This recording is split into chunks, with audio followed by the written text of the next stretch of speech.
This episode is sponsored by Legends Apparel. We are excited to have Legends as our apparel partner for 2022. Legends just dropped their Relay Performance short this summer. Now, with water repellent technology, you can confidently add water training into your routine without switching up your gear or having to sacrifice on comfort. I've been using Legends gear for close to 2 years now. I am an absolute huge fan of their stuff. I'm wearing a pair of their shorts right now. In fact, you have a hard time finding me walking around in the gym, at home, without Legends gear on.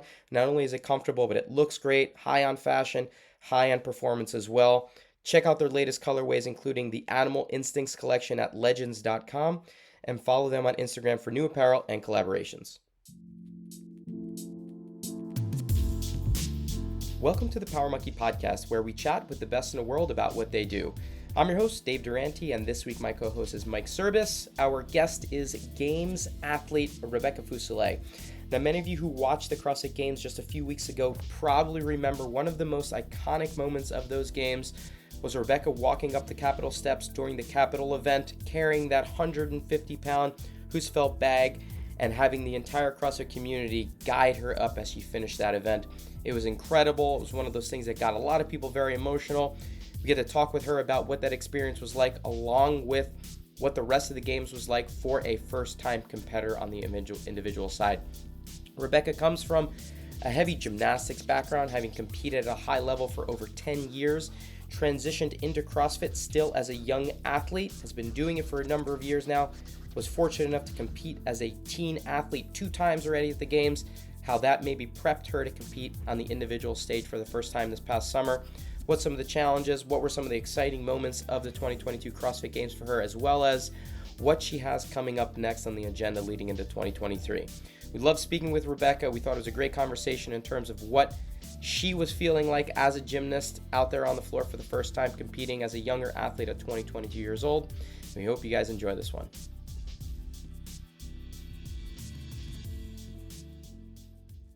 Rebecca, thank you so much for taking the time to be with Power Monkey today. How are things going? Things are going pretty well. Now, Thank you for having me. Yeah, of course. So we definitely want to talk a little bit about the games. It's pretty fresh in all of our minds. It was only a few weeks ago now, and but before we get into that experience, what that was like for you, I want to talk a little bit about your background because it was heavy on the gymnastics world. So maybe Mike can take a little bit of a backseat for a little bit. But can you tell us a little bit about growing up with gymnastics, how long you did it for, where you did it, what your aspirations were with the sport? Yeah, so that's pretty much what I knew before CrossFit is I come from a 10-year gymnastics career. I believe I started it around 3 years old, but I was in the gym for as long as I remember because I was kind of following in my mom's and my big sister's footsteps. So we're originally from Louisiana. I was doing gymnastics in Louisiana for a long time, and then we actually moved up to Texas for part of the reason was to continue our gymnastics career and train for a long time through that. Was very competitive. I was going into my third year competing level 10 before I called it there. But as a little girl growing up in the world of gymnastics, I always had the dream of going to the Olympics and competing internationally and all those things. But life takes you different places, and now we're here. So you did 3 years of level 10, which for listeners out there that don't know gymnastics, that's the highest level before you go elite, before you start basically trying to compete for national team positions and things like that. What was the kind of reason why you ended up stopping? I mean, it seems like you were right on the verge of either making it to a collegiate path and getting a scholarship or potentially national team stuff. Why did you end up stopping at that point? Yeah, it seems a little crazy, but so when I stopped, I was 13 years old. And my biggest dream, like I just said, in gymnastics was I wanted to be one of the top tier competitors, compete internationally. And that just wasn't seeming like it was in the cards for me. So at 13 years old, going into my already third year level 10, I was like, you know what, this is going to be 5 more years of level 10. And yes, you can still learn and progress and learn new skills at that level, but I was like, I think I'm made for more at this point versus just repeating level 10 over and over. And I could see myself for the longest time competing collegiate gymnastics, and I had some schools scouting me out even at the sport's a little crazy even at that young and everything, but it just wasn't in the cards. And I was like, you know what, I want to do more.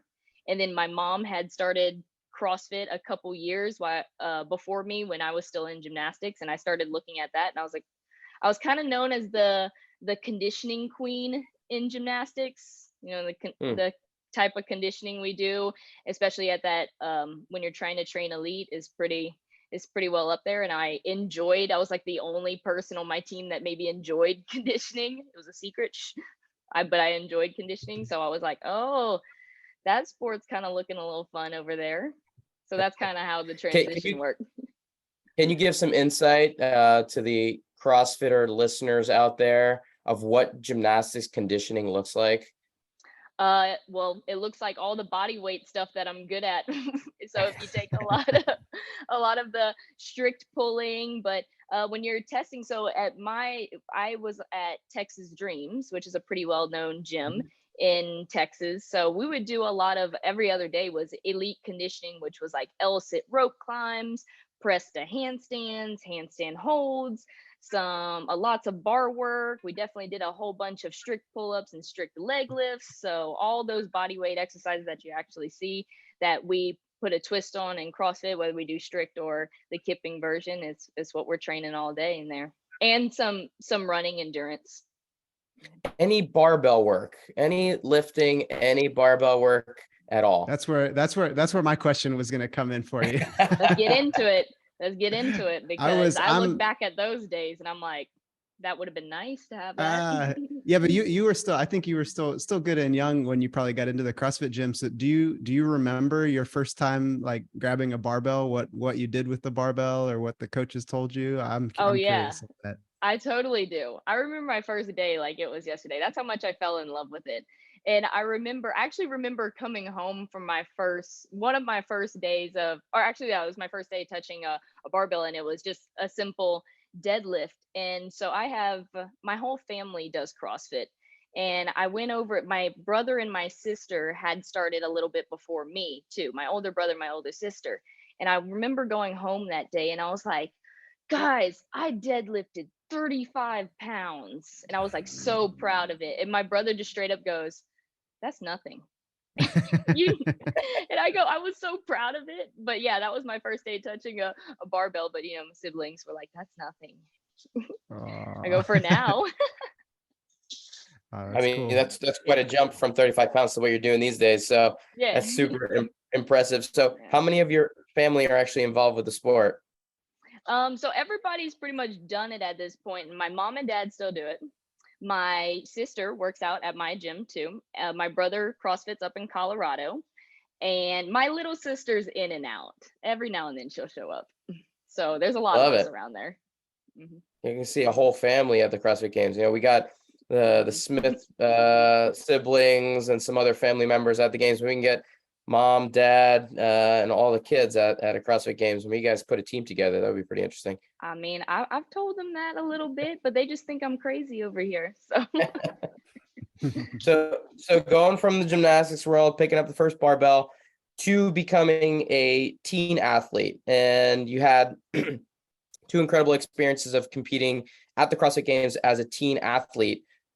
What was that like for you? Was that kind of, did you feel like that was trying to prepare you for the CrossFit Games, or what was the main purpose of you trying to compete as a teen at that level? Yeah, it kind of scratched that itch of, I've always wanted to compete world class, and that's like a smaller version of what you're trying to reach for, especially in this sport. You have to kind of wait and be patient for those big girl muscles to come in. So that was like the small version of it. And I do think it was a very, very, like, I'm thankful for that stepping stone to get to where I am today, because I can look back at so many moments during the teenage divisions where I was like, yeah, I was confident in some things, really not confident in other things. And it really, having the extra time out on the competition floor, even if it was at a smaller level, was really something special. And I'm thankful to have that under my belt. And you got to compete against, go ahead, Mike. Oh, I was just gonna say, when you had those 2 years as a teen athlete, what do you recognize now that you've competed in the open, the things that maybe you improved on the most as a teenager to now? Because a lot of times I think we see the athletes that are good as teenagers, they just continue to grow in their strengths. And I'm curious, I feel like you probably had a lot of development because you had a pretty nice gap in between to really grow as an athlete. Yeah, and for me, just coming off of well, I have that gymnastics background and I'm naturally small, so I was always waiting for my strength and my numbers to keep creeping up. But the other biggest thing that kind of came with it is I look back at those teenage years and I can almost see like I was almost a weak competitor up here. And there were many of my fellow teenage competitors that maybe life takes you different routes as far as like maybe pausing your CrossFit career, your competitive CrossFit career, and going through college and everything. I stuck with it the whole way through, all the way through the 5 years of getting back to here. And every year of competition, regardless of like, the CrossFit season kind of changed a few years every now and then, the season structure and everything. But every year we're creeping up little bits at a time. So I could tell like we're obviously getting stronger physically and mentally. So that was a big deal. Now, I love this idea of you taking the gymnastics background and putting it into CrossFit setting. Strengths and weaknesses. Most of the events on the gymnastics side are heavily geared towards men's gymnastics events. Things that maybe you didn't do, even though you were a pretty high level gymnast. Things like, parallel bar supports or getting up on the rings. Had you ever been on rings before CrossFit in the gymnastics world? Was there ever a reason why you would ever done something like that? Or were you kind of exposed to things that were completely new that you had to almost learn as if you were a CrossFitter from day one, even though we're gymnastics movements? Yeah, to this day, I still say I wish girl gymnasts did rings. To this Oh day, yeah. I'm like, so that was something that was super crazy to me. Is like I hadn't, besides like monkeying around on the rings before, I hadn't tried anything near a muscle up. So that was a whole new learning experience, and it took me a while to learn it. Like you have basic body awareness, but overall, like eventually, this is the cool thing about it. And I coach so many athletes on trying to progress to their ring muscle ups and everything. And most people have like the strength to be able to hold themselves up on the rings, but the coordination and the body awareness to be able to get up there, I had that. But then once I got up there, I didn't have the strength to be able to dip out of it. And so that was a long process of just building up that pushing strength and the ring awareness. So muscle ups are a cool skill that we progress a lot on. Just being that. I can And then imagine. yeah, people would just think like, oh, it's a gymnastics movement. And I was like, no, I didn't do any of that before. Right. So, Right. And that's the surprising thing, that there's so many areas that are just not touched on, that, no matter what your background is, if you're just a female gymnast never having done rings before, that's completely new.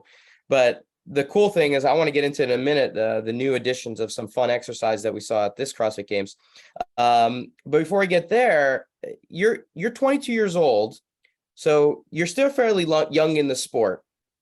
But what we're seeing now is that there's a ton of the next generation of athletes have emerged, right? In your space, whether that's, the Mals, and we know Haley's been around for a while. So she came up through the ranks competing against you in the junior division. Now we have Emma Lawson, Emma Carey. We have all of these athletes that are in their teenage years and early 20s who are now becoming the faces of the sport. Do you feel like at 22, you're still kind of learning and growing and progressing? Or do you feel like I need to do something now? Like my prime is either here or creeping up very quickly, more quickly than I imagined, because the next generation is right on my heels, age-wise, essentially. nah, I've never felt rushed to um feel like I need to like do something right now or get stronger right now. I know just the way my body has developed over its years in CrossFit and just my body type, like we're nowhere near my strongest yet. And I'm actually proud of that. I almost felt like this year it kind of felt like a bonus year.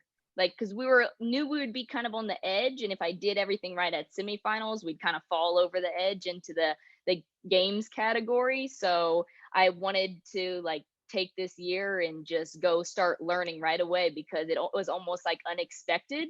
I knew it wasn't completely out of the cards, but I know there are way stronger years to come.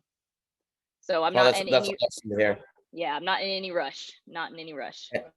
And where is the time being spent? Where would you say is priority for you right now in terms of where you got to make the biggest jumps? Obviously it's my strength, but I think it's very, very clear in what I'm most confident in is actually high skill.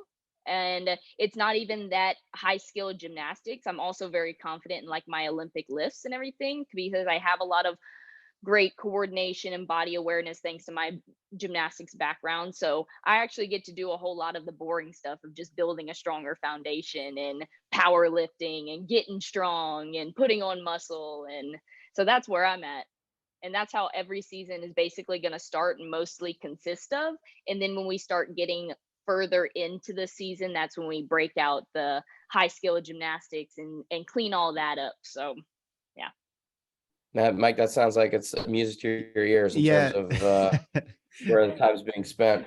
Yeah, I liked the two things, or I love two things that you said there was, the one, not feeling anxious or rushed, like that this has to be your time, that the window is closing. And I would imagine you learned that from that 5-year window in between, tasting the games as a teen, and then probably learning how to measure progress incrementally, and then seeing that if you have that method, that can last for a long time. Does that sound like something that's in your mind? Yeah, I mean, people ask me all the time, like, what was that 5-year climb like getting back up to the top? I go, it was hard. There were so many years where I was like, oh my gosh, I'm so far off of this. And I feel like I'm doing everything that I can. And that's like a bittersweet feeling when you know you're doing everything that you can and it's not quite where you want it to be. But now it's like, we're going to keep grinding away, and I know I have stronger years to come, but now this year was that a good breakthrough year to show me, oh, it's working, we're getting closer, it's working. So we Yeah, just got to that's keep such doing it. a that's such a mature perspective, but it's real too, because it's frustrating, and there's so many young and old athletes out there that they want to know, like, when am I going to see the improvements, or when am I going to qualify for something? And Hmm. I know you're coaching people, and Dave and I've been coaching people in our sports and CrossFit in a while, and sometimes there's not an answer for that. It's be patient, put in the boring work, and then be excited and hopeful for when the rewards come. Yeah, exactly.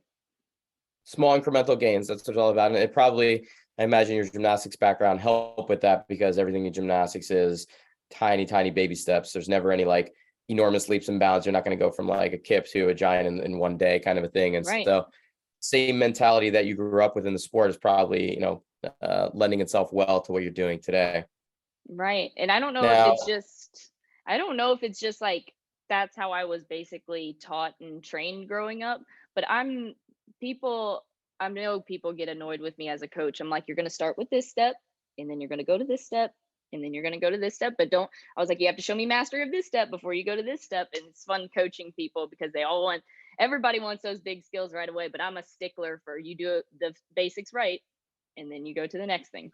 I love hearing that. And, our last few podcasts, we had conversations around this topic, whether it was, with Pat Sherwood talking about small steps to kind of get those skill development. When we talk with Boz, or when we talk with Stefan recently too, we all talked about the importance of technique and this idea of making sure the mechanics are in place first, and then consistency, and then intensity, this kind of the bedrock of the way that CrossFit should be taught. But then in reality, when you get into the gym and you get a member that wants to write a fast time on the board, all of those things kind of go out the window. So this is maybe a little bit of a side note here, but as a coach, which is what you do right now, on top of being an athlete and spending your time kind of dual roles, how do you get buy-in from athletes to believe that the time that they spend on those small little pieces, slowing things down, not worrying about a fast time, making sure technique is in place, how do you get them to buy into something like that when most CrossFitters have the mentality of, I was going to go balls to the wall as fast as I possibly can to write a fast time up? Yeah, it's definitely a challenge, especially in the CrossFit world, because everybody is balls to the wall, go crazy through all these workouts and everything. But I think a good coach can explain the why, and that's always my go-to is if an athlete's questioning why I'm making them do something, I'm like, just ask me. I was like, I'll explain it. I'll explain the intention. I'll explain the intention behind whether it's a workout or whether it's a skill progression. And then that's why I love being both sides of athlete and coach. And I'm like, if the words aren't connecting with you, I'll show you. I'll show you this progression into this progression and why you need to move this way so it in turn does this in your workout.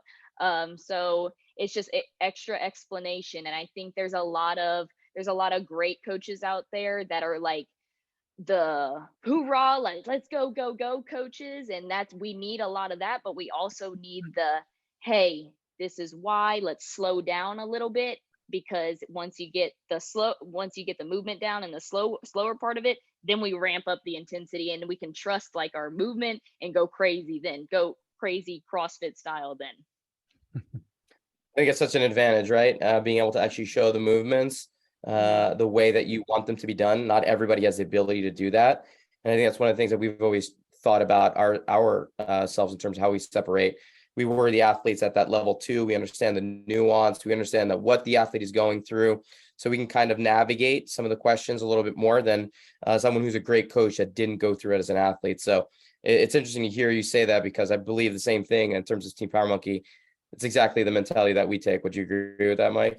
Yeah, and I'm really enjoying listening to you describe these things. It's like some wisdom beyond your years, because like you said, there's great coaches that can motivate and push and everything, but I think a coach that can be a teacher, and then athletes that can be students, like that's when you see magic happen in the gym and with programs and progress. So it seems like you probably had that. I'm an athlete that wants to study and learn everything, and then you've turned that into, I'm going to be a coach that's going to teach people and offer different ways of learning, because we know, sometimes the words just don't work, and the best thing is to be able to also show and help somebody visually see it. So that's awesome to hear from you. Yeah, and every person's a different puzzle and we all learn in different ways. So it's almost like I joke about this all the time when I'm personal training, because I write notes on all of my athletes that I've trained. And whether it's like a skill or like they have this type of specific strength, and I write all these notes and I'm like, yes, I'm going to have the next person that comes to me with like a similar challenge, I know what to do. And then it's something completely different. I'm just like, but that's what keeps it fun. And then everybody, the fun is seeing progress in everyone. And that's the goal. Is I will help, and I will work just as hard as these athletes on the coach side of things to make sure they see progress. So. Now let's take a little jump and talk about the games from this year and what kind of experience that was. Your first CrossFit Games as an individual athlete, not in team division. Global question here. How was the experience versus how you anticipated it? Oh, it was right up there with how I thought I would feel, from like how I would physically feel. I was preparing myself for like the mental stress that you go through too, because I knew just from competing in years in the past and always being a competitor, and then even talking to other competitors, like it's a marathon, and if you can stay in it up here, you're doing great and taking care of your body the whole way through. So that side, the whole overall, it was kind of like right up there with what I thought it was going to be. There were many moments that surprised me on how I felt like out on the field. Like I was surprisingly like very comfortable out on the field. And then it's just a blast. It's so much work and preparation getting up to that point. And then once you're there, you kind of just got to let go of all that pressure, just because you're there. There's nothing else you can do at this point. You can't go back and retrain something. You can't go back in and say, I wish that I did this differently. So it's just let it rip out there. And this game was very particular, right? First one that Boz was programming the games. There were a lot of different things going on, a lot of new high-level skills that we had never seen before. There seemed to be potentially things that would play into your wheelhouse in terms of pirouetting, in terms of, I don't want to say press the handstand, but from a low start, the way that Boz announced it, low start on parallettes, or, traversing across the parallel bars. These were things that would potentially be advantageous to a gymnastics background. Were you excited about these changes, or were they a little bit strange? I've heard kind of back and forth from athletes competing, and I'm specifically curious from your perspective, having come from such high-level gymnastics. Yeah, so that event that you're referring to was the skill sprint relays, and that one was when they announced it. Everybody was like, "Were you like super excited about all those movements?" I was like, "Yeah, I was," but the way they structured it is you have to master the basics first, and that's almost more for me. That's more nerve-wracking than all the high skill stuff. So I was so ready. I was like, if I can just get past round one, I'm gonna be stoked. So because every like one little mistake on that knocks you out, and little Mm-hmm. things like I knew just from my upper body pulling strength is really really strong. I was like, just get me to those strict pegboards, just get me there. And I am still to this day. I said if I could have just gotten to that press to handstand, I would have whipped out a press to handstand. I wish I could have gotten there, but that one was so fun. And it's almost it's mixed feelings when they announce something in your wheelhouse, because you almost put more pressure on yourself when Mm-hmm. oh gosh, I'm expected to do good on this one, but then you just got to roll with Sure. it at that point. Absolutely. And I'm curious about the parallel bar event too, because again, that's another men's gymnastics event, not something that female gymnasts really ever do. Had you ever done parallel bar traverses like that in the gymnastics setting, or was that something that maybe just came naturally because you're confident in the way your body moves? But curious if you ever actually done things like that. No, I when we were sitting in the back when that workout was announced, I was like, I literally joked with my coach. I was like, I need to go back in my brain files from like when I was like 5 years old, and how we used to play and walk across the parallel bars. And I was like, I know how to do that. It's just been a while. And I remember how they feel and how they have some give to them. And I was like, if I can get Mhm. a rhythm going, I was like, I'll know how to get across them really efficiently. It was just like digging back into those childhood years of playing in gymnastics and everything. So I was excited about Absolutely. that one.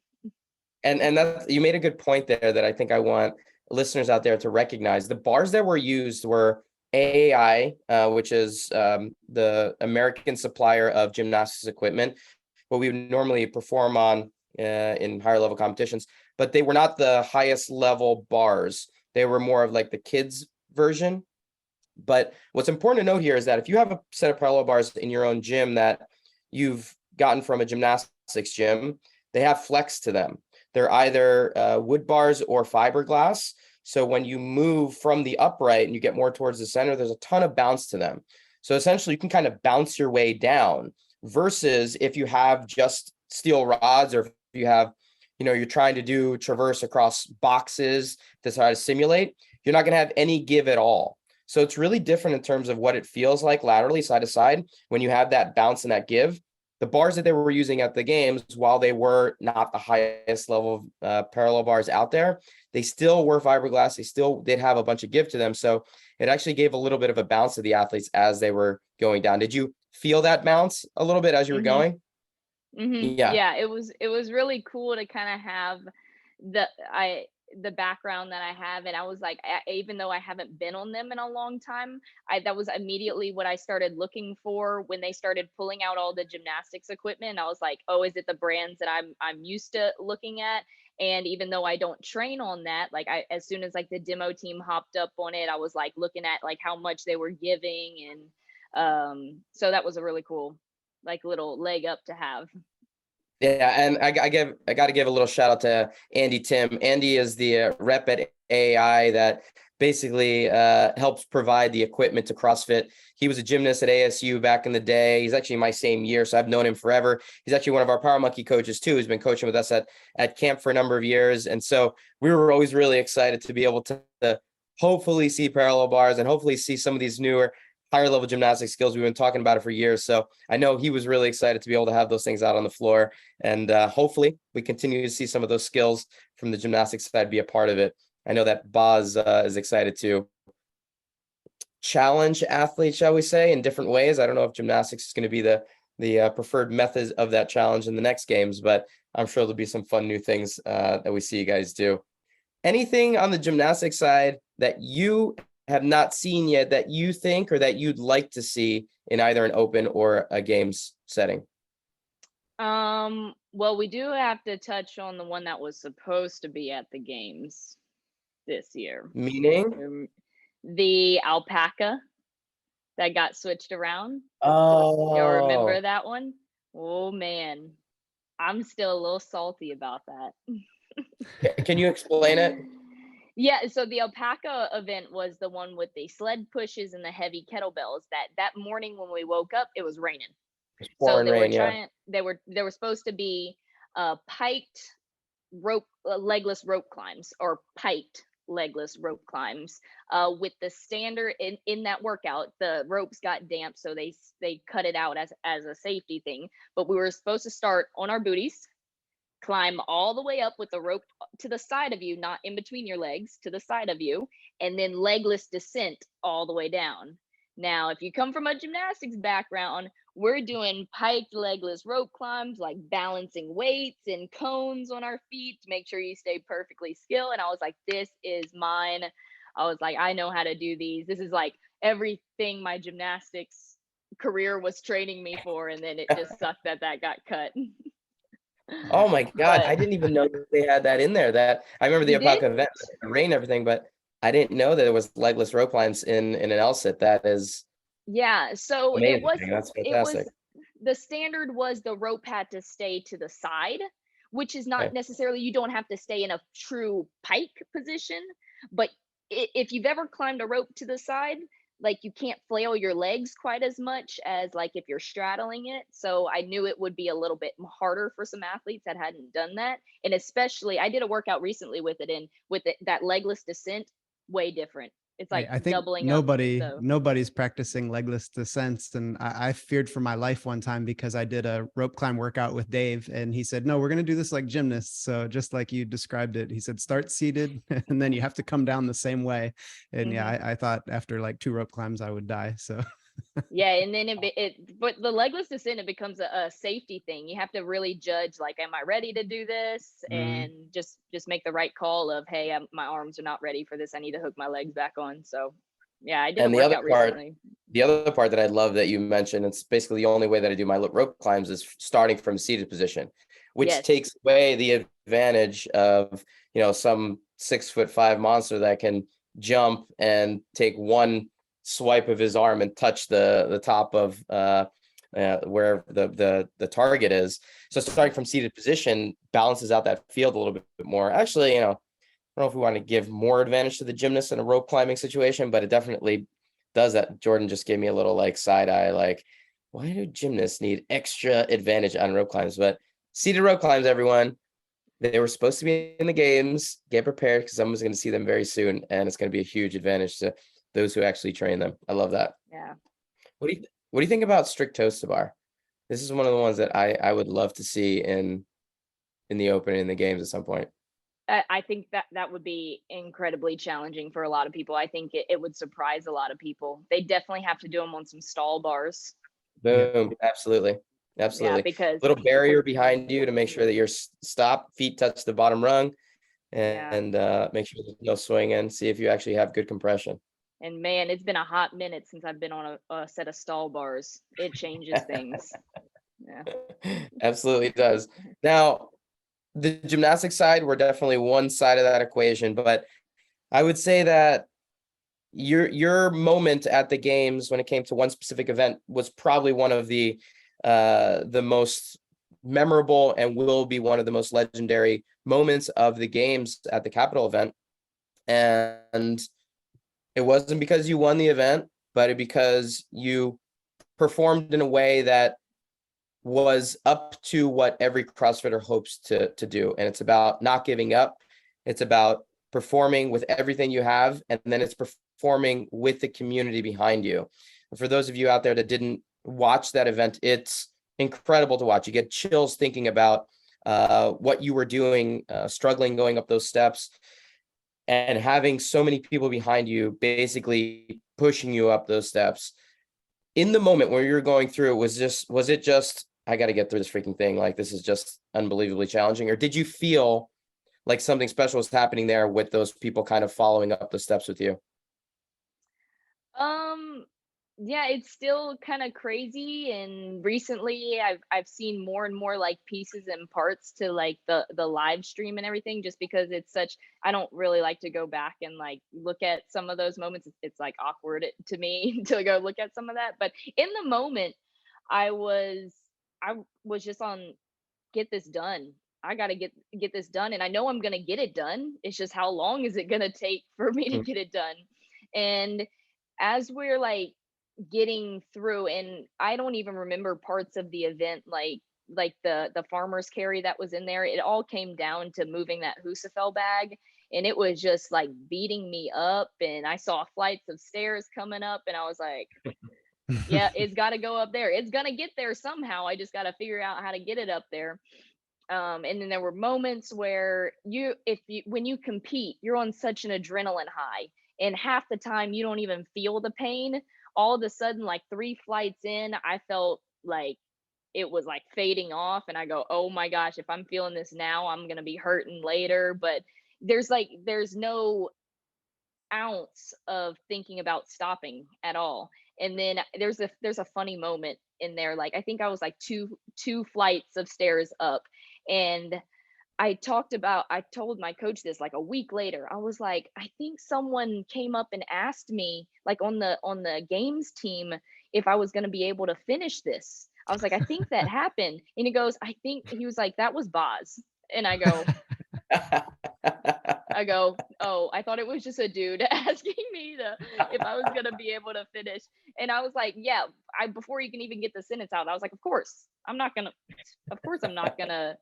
I would need to walk across that finish line. And then it got really crazy with all the people, because I could see my family off to the side, and it's definitely a special moment.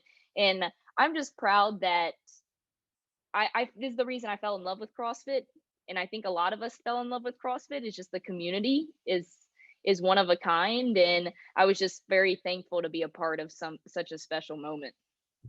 Yeah, it definitely was one of the iconic moments. That photo is definitely one that a lot of people are going to be hanging in their gyms. For some perspective here too, the Husfeld bag was 150 pounds that you were carrying, and how much were you weighing at the games? 125. Okay, so you're carrying something 25 pounds over body weight. I mean, it's just incredible task to ask of someone who's such a gymnastics centric athlete. And I was so impressed watching it, and it's one of those things that I know it's hard to watch yourself, but I know that other people are going to go back and watch that event for inspiration moving forward. Yeah, it's definitely, like I said, I'm just thankful to be part of such a special moment for the community. Without a doubt, without a doubt. Now, staying with the games here, favorite event, one that you just absolutely loved performing, maybe not your best event, but was there one that really stood out to be like, all right, this one I really, if we had another games, I definitely want this one back in there again? Yeah, to this day, I still stay up and over was my favorite. It had the ring muscle ups, and then all different get over variations with some Hmm. GHD sit ups, and then lunge to the finish. So I like, and I'm best at traditional CrossFit.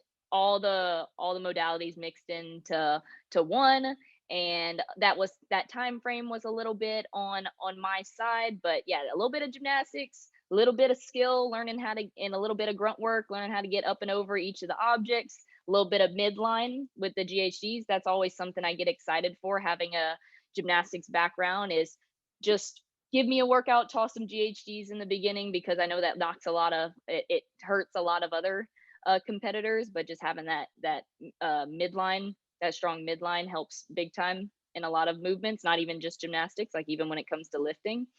And then I like a good lunge race to the finish. Oh my So God, that the one was, lunge is the worst. So it was an 84-foot lunge with axle bar, 125 for you. So it was a body weight axle bar lunge for 84 feet.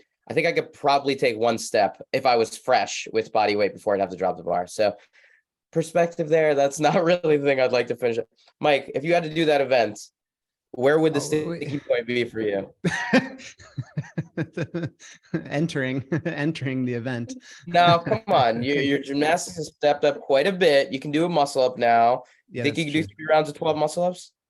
No, the muscle ups would be tough. That would actually be. I'm maybe you can appreciate this. I'm a strict fanatic these days. So coming from the weightlifting background, when I started, and this is like over 10 years ago, coaching and working with Dave and all the gymnasts from Power Monkey, I loved all the strict movements because they seem to apply much more to weightlifting. And then the kipping took a little bit more time. So yeah, I would. I think the muscle ups would be tough though. And then, yeah, I think weightlifters are 36 strict muscle ups. That's definitely gonna be kind of tough. Yeah, that would be brutal. But I think the. Oh no, go Still ahead. fits the standards. Still fits That's the true. standards. You could do. Yeah, Yeah. If they would, yeah, as long as there's no time cap, then I would be happy to do that, and everybody can just watch and wonder what I'm doing. So kind of from favorite event. Well, Go ahead. that was my kind of backtracking to one of your other questions, and being that we're talking about strict, I would love to see more strict movements in competition. It's just the judging on that. It's They so tried to hard to pull out judge. they tried to pull out strict muscle ups in regionals one year, and I loved it. I still follow those standards, like training strict muscle ups and workouts today. So I would love to see, and then that would get rid of the little, or help get rid of the little CrossFit like stigma of like CrossFit athletes only kip. I was like, no, we can. I mean, throw in like some L-sit pull-ups, or some basic strict pull-ups, some strict muscle ups. We already do some strict handstand push-ups, so that was something I'd like to see in the future. Yeah, I agree. Obviously, from technical standpoint, it would be great to add those into the equation. The judging standard is something that, and we see that with every movement, that it's challenging to be able to uniformly create a situation where it's level playing field for everyone. So we got to continue to work on it. We got to figure out that judging situation. We keep throwing those strict movements in there. I think the encouraging thing, or was fun when we talked to Bosman, was I think the willingness for CrossFit to try these things though.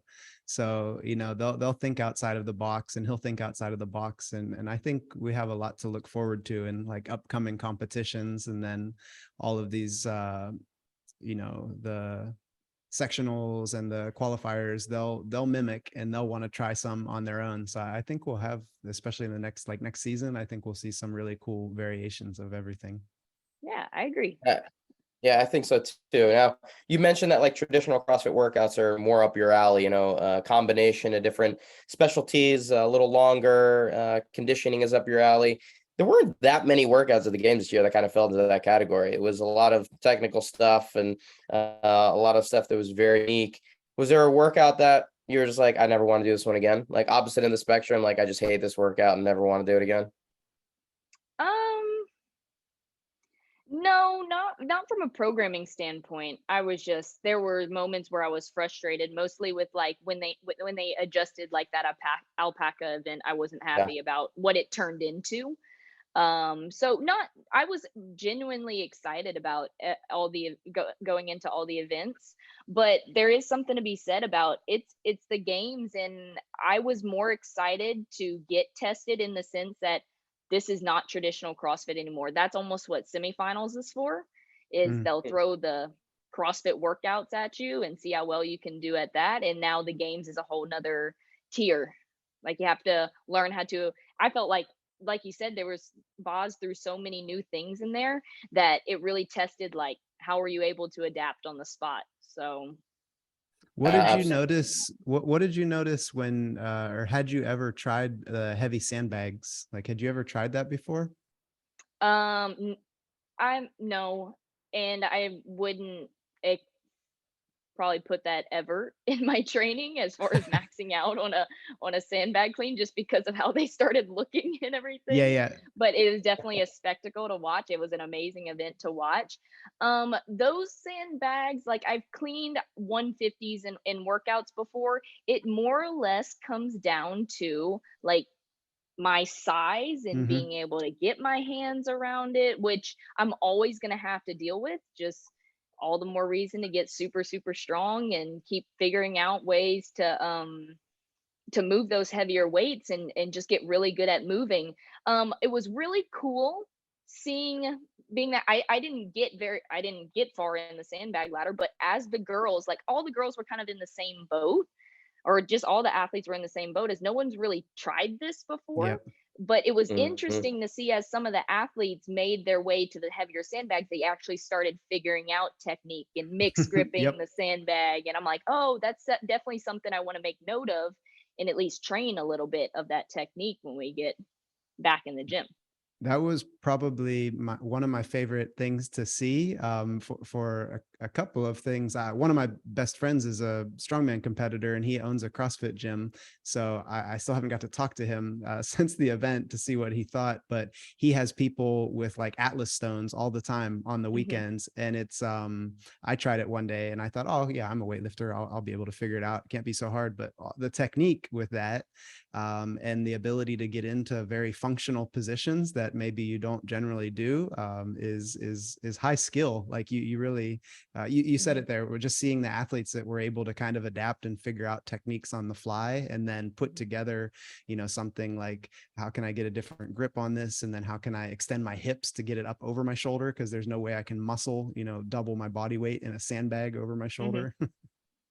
Yeah, I thought that was a pretty that's what, from an athlete standpoint and looking at like how I want to progress in the sport and become a better athlete and a better competitor. Like that was impressive watching those girls like that made it to the towards the end start figuring it out, and it started looking like a technique versus people just muscling it up Yep. there. And yeah. Yeah, it was like doing a little bit of a, I don't know, reverse evolution of weightlifting. We're like, all right, we're gonna do a strongman version that the athletes look like what weightlifting used to look like when it first got introduced to CrossFit. And we're like, everybody was just trying to figure out how to get the barbell overhead.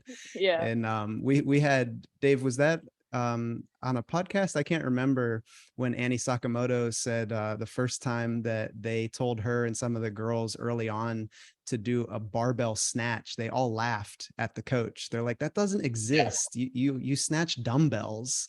And she's like, oh, we were so silly. We didn't even know that like Olympic weightlifting was a sport. So maybe Yeah, everybody gets let's at least mention that this was 25 years ago that's when true. barbells were fairly difficult to find in a gym. So Annie was at the forefront of getting a barbell in a lot of people's hands. It's my favorite story. You know, that was so crazy. I had a thought similar to that the other day when I was looking at all the dumbbells, and the first time dumbbells started showing up in like the CrossFit season was just in 2017.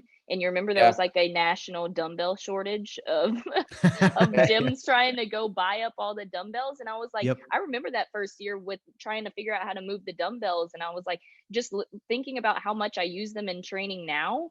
It was just like we just introduced them to the competitive season in 2017, and I can look back at that 2017 open workout and that looked like a mess, me trying to Mhm. Oh snatch my that God. that I dumbbell. remember gyms having to combine together to be able to put enough dumbbells together for the opens, or taping change plates to the end Yes, of that's the worst dumbbells idea.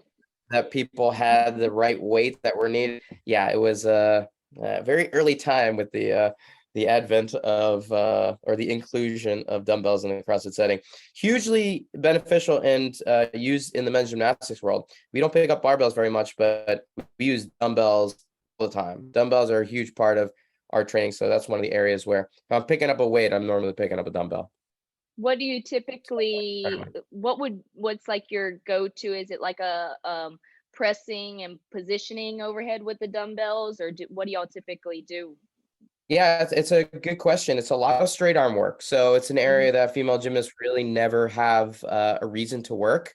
But things like planche raises, 4 planches, for those of you out there not sure what that is, it's holding your body out basically horizontally.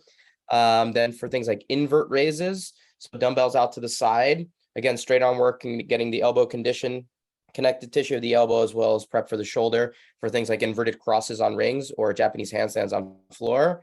And then we also do Maltese raises and Victorian raises. Those are like kind of the 4 categories. It's all different planes working on straight arm work. So either upright, inverted, supinated, or pronated, laying on your back, laying on your stomach, and doing a lot of dumbbell work with pauses, with tempos, things like that. It's all for ring strength, essentially straight arm work. So we do a ton of that for all the skills that we eventually do on rings. Interesting. So Yeah, if you ever go ahead. Okay. I was telling people, because a lot of people ask about how my gymnastics background plays into like some of my strengths as an athlete in CrossFit and everything. And I was like, easily just look at what gymnasts do, what us female gymnasts do, and what my strongest category is. It's upper body pulling, because I'm light and I have a lot of upper body strength. Now, get this, upper body pushing is not a weakness, but it's definitely not one of my strengths. And it's interesting you say that, because everything is boop, locked out. There's not that much of this going on. Everything is blocking, everything. That's why I have strong shoulders. But there's not a whole lot of this. Everything's they're swinging from the bars is like this. And it was just interesting because I was talking to someone about that. And I was like, it's not a true weakness. Like I still have decent upper body pushing, but I think that's more or less like my body weight is like I'm fairly light body weight, so handstand push-ups are okay. But overall, I'm still working on upper body pushing. Yeah, I think that's such a good point. And, it's an area of extreme emphasis on the men's gymnastics side. And I think it's because, I've been pushing more inclusion of parallel bars as part of people's trainings for years, because it's where we build stability to be able to eventually utilize it on an event like rings that's dynamic. But people see rings in a CrossFit setting and they jump right to rings before they have any understanding of how to stabilize and how to actually push out of movements, probably on something static first. Men's gymnasts live on parallel bars and something static before they do anything on rings. And it's such a huge missing step for a lot of people, including female gymnasts, because again, it's an area that you never work on. So that was one of the things I was most excited about that we saw at the games this year, was the inclusion of parallel bars. More people should be on boxes. More people should be on dip bars. More people should be on parallel bars. If you have them, it's such not just a critical stepping stone, but it's a fundamental step in getting prepared for what you're going to be wanting to do later down the road. So it doesn't surprise me that pushing strength is weak for you because of what your background is. But I would highly recommend everyone out there, female gymnasts, no matter what your background is, spend more time on parallel bars, on something static, get strong in support. Yes, get strong in your static pushing. Don't worry about doing ring dips if you can't do one on parallel bars. That's going to be where you're going to be spending your time. This past Sorry, year, little side rant. No, this past year, I was thankful. I was okay when the parallel bars showed up, because this past year I got on the bar attachments more than the rings. Because there was one day I was coaching in class, and we always say in CrossFit, and this is a mistake, in CrossFit, is people think the bar attachments are the scaled version of ring dips. Yeah, I hate that. And I'm like, it's another category. And then I got up and I was like demoing bar dips.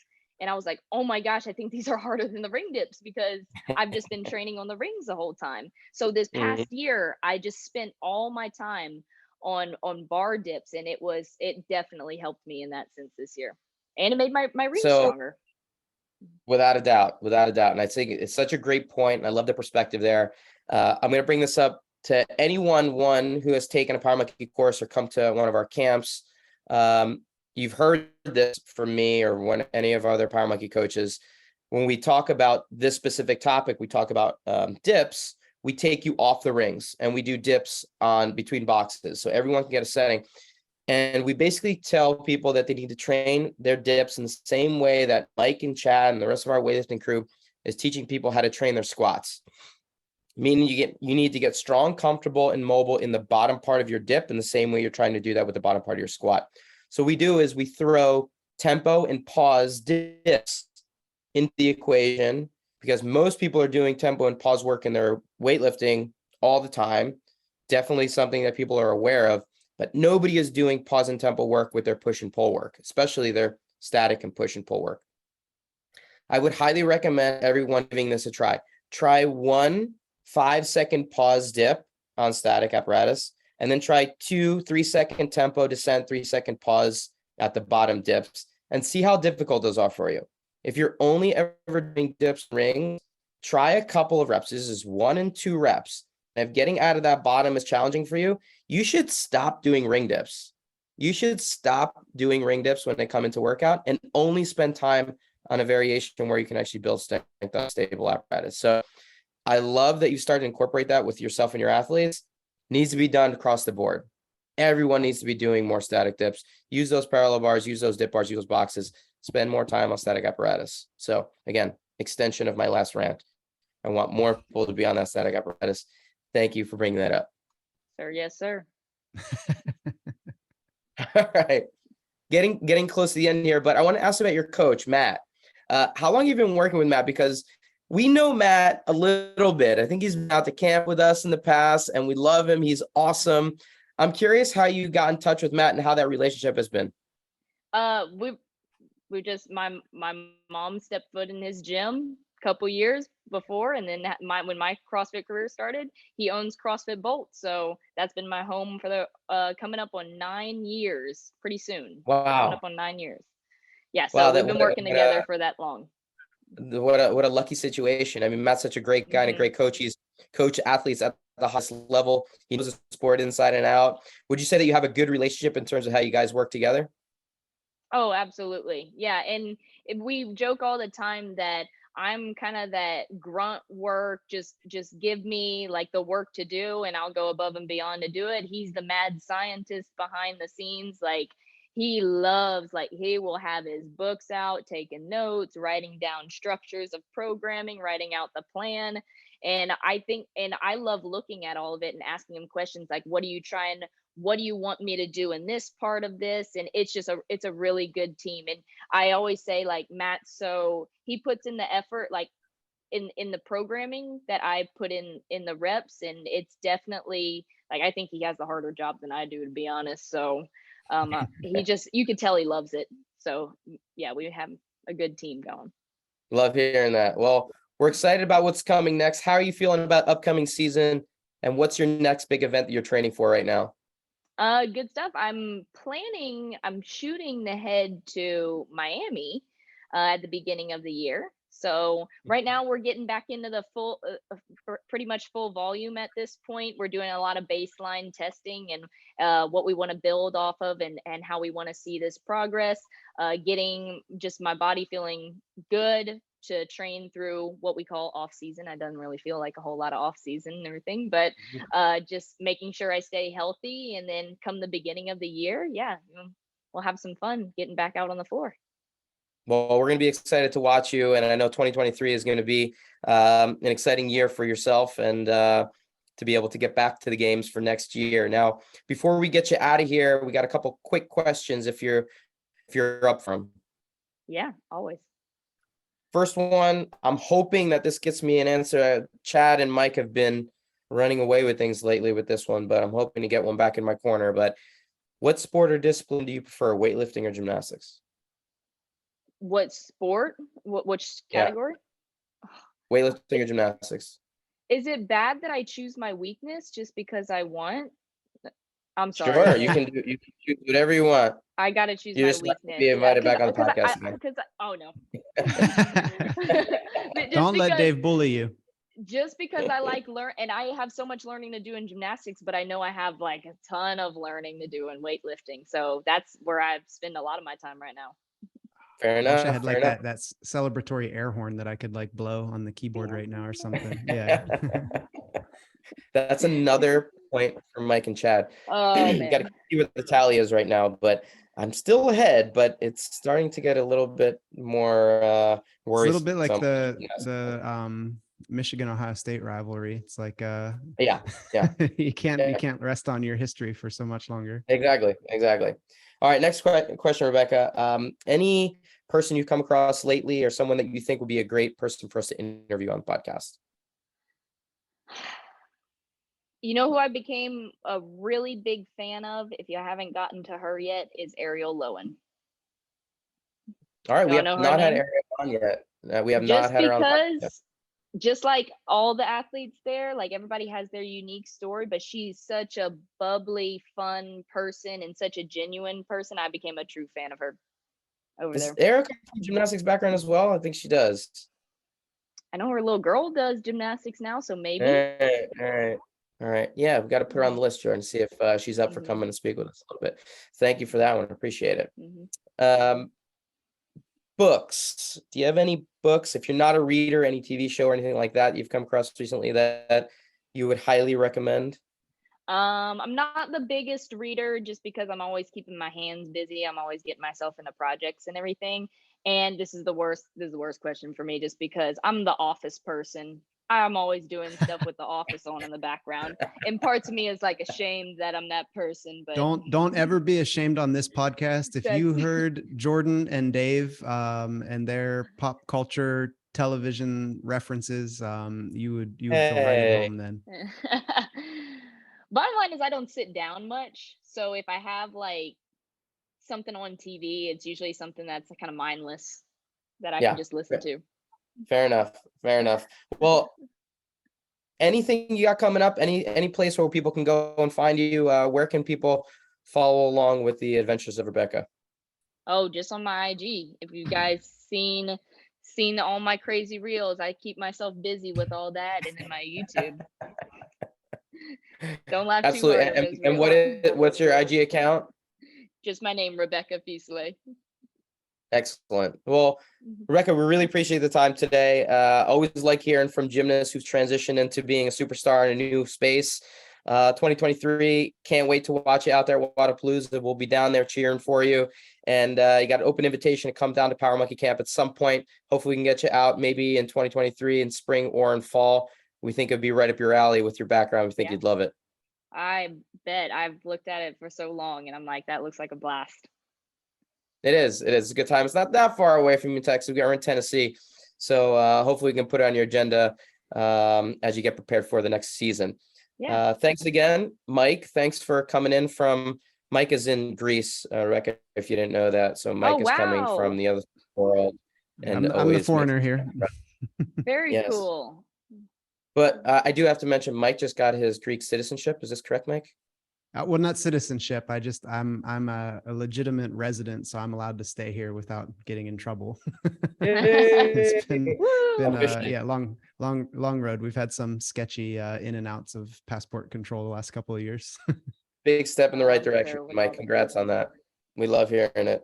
For all the listeners out there, thank you again for being with us. Be sure to head over to powermonkeyfitness.com for services and upcoming events. Check out our Instagram pages for regular teaching and technical content at Power Monkey Fitness, at Dave Durante, and at Mike Service. On behalf of Power Monkey Fitness, we're your hosts. I'm Dave Durante with my co-host Mike Service.